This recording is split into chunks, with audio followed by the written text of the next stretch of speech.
kur po thuni njerëzit kanë votu për ndryshim, jeni kaleni me nënkuptu që do votat e cilat s'kanë qenë për Parim Ramës, po definitivisht s'kanë qenë tujat, kanë qenë të Buran Ismailit, Besa Shahini tjerve, natyrshëm do duhet me ardhë ka ju, ose natyrshëm me shku kundër për Parim Ramës, pse? Jo, asë njëherë nuk po them që natyrshëm vinë këtan, asë që transferohen automatikisht. Kur po ka votu 70% për ndryshim, kjo është e 2/3, ata kanë votu për ndryshim. Pra kanë votu për ndryshim, sepse nuk e kanë zgjedh opsionin e kryetarit aktual. Edhe unë mendoj që ky është rezultat edhe real, sepse gjendja në Prishtinë, katandisja e kryeqytetit, degradimi në pjesën dërmuese të fushave, fakti që sot jemi shumë më keq në shumë fusha krahasuar me para 4 viteve, kur premtimet ishin të jashtëzakonshme nga kryetari aktual, e kanë prodhu këtë rezultat.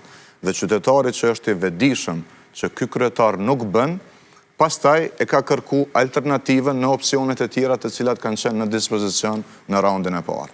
Pjesa më e madhe asaj vote për ndryshim ka qenë për mua dhe një pjesë tjetër për kandidatët e tjerë. Tash, në tavolinë, në fletë votim janë vetëm 2 opsione, është opsioni për të vazhdu me këtë nivel të qeverisjes, me këtë degradim, dhe është opsioni vetëm i ndryshimit. Në fletë votim,